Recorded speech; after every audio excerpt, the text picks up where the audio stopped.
शहापूर येथील टेंभा शासकीय आदिवासी आश्रमशाळेमध्ये खळबळजनक प्रकार समोर आलाय।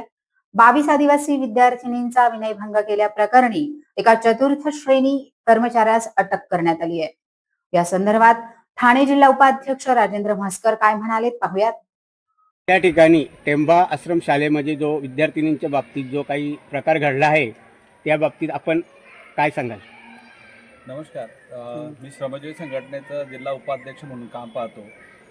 टेंभा आश्रमशाळा या ठिकाणी मुलींवर जे अत्याचार झालेत त्या संदर्भात आम्हाला माहिती मिळाली। माहिती मिळता तात्काळ आम्ही इथे व्हिजिट केलेली आहे।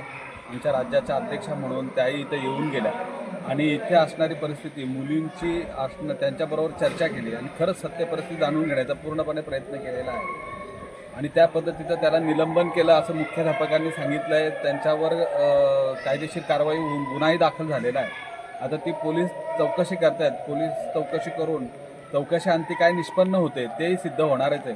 परंतु श्रमजीवी संघटना म्हणून जशा अध्यक्षा म्हणालात की ज्या ज्या आश्रमशाळेमध्ये अशी परिस्थिती घडेल त्यावेळेस श्रमजीवी संघटना जिल्ह्यामध्ये तरी गप्प बसणार नाही हे त्यांनी आव्हान केलेलं आहे। एवढंच नाही तर शाळेंमध्ये असणारी परिस्थिती काय आहे, तिथे असणारी स्वच्छतेचा प्रश्न आहे, आरोग्याचा प्रश्न आहे, असे असंख्य प्रश्न आहेत शहापूर तालुक्यामध्ये।